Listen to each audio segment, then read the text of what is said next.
Let's talk about the elephant in the room. You want to build your personal brand, but the idea of being seen makes you a little uneasy. Maybe you're introverted, shy, or just don't love the idea of constantly putting yourself out there. And I get it, social media can make it seem like the only way to succeed is being the loudest, most controversial person in the room. But the truth is, some of the most trusted, respected, and successful personal brands out there, they're not built on hype. They're built on depth, connection, and quiet confidence. In this video, I'll show you why your introverted traits aren't a block, but an actual advantage when it comes to building a personal brand that stands out. So if you're thinking about creating content, putting yourself out there, or in short, building a personal brand, then today's video is for you. This is another episode of the Personal Branding Diary. In this series, we'll ask the right questions to help you develop a powerful personal brand strategy, increase your personal brand's visibility, and create a personal brand narrative that attracts and converts the right clients. And make sure to watch till the end because I have a special gift for you that may kickstart your personal brand journey today. Okay, most people assume that building a personal brand means constantly showing up, being noisy, and chasing attention. But the truth is, the most impactful brands aren't the ones that shout the most, they're the ones that make people feel seen. And this is where introverts actually have a major advantage. If you're someone who listens more than you speak, prefers deep connections over superficial ones, and values consistency over hype, you actually have an advantage. 10 years ago, back when I started my coaching business in Barcelona, I had no connections, no network, and honestly, no clue how to market myself.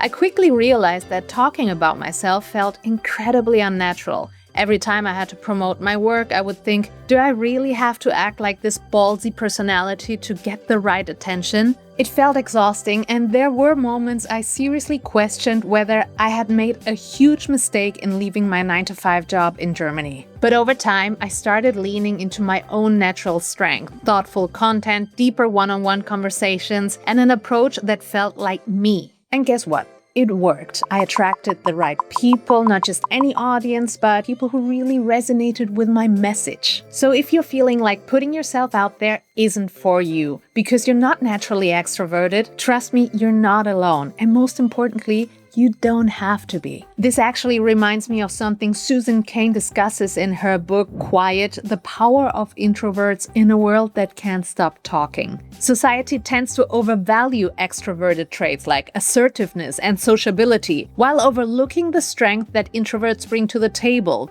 Things like deep thinking, creativity, and the ability to listen and observe. And the point is that these traits aren't really a nice to have. They're what set apart some of the most impactful brands, leaders, and creatives. So if you ever thought I'm too quiet or too introverted to build a personal brand, please think again. Your quiet nature can actually be your biggest asset. And now let's talk about how to actually build a brand without forcing you to be someone you're not. The first step is you want to find your personal branding comfort zone because not all brands are built on constant visibility. You can choose platforms and methods that feel natural to you. If you hate being on camera, focus on writing, blogging, and email newsletters. If you prefer deeper conversations, try podcasting or long-form content. And next, you want to use thoughtful messaging to attract the right people. Ask yourself, what's one way you can shape your messaging to reflect who you naturally are?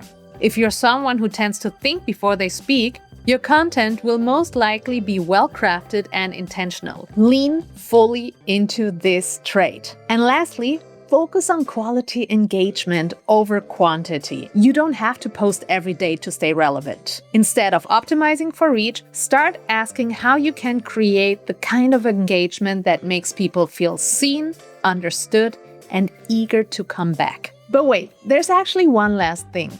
I know that the word authenticity is a huge buzzword these days, but authenticity does not mean to post without a strategy that clearly reflects who you are. Your brand doesn't have to be loud, it just has to be you. And if you're ready to take this a step further, I've got something for you, the Personal Branding Checklist. It will help you look at everything from your message to your online presence to your narrative so you can start showing up strategically. I'll link to it in the description of this video. So if you found this video helpful, make sure to hit the subscribe and the bell button so you get notified every time a new episode goes live. Till then, I'll catch you guys next time. Take care. Bye.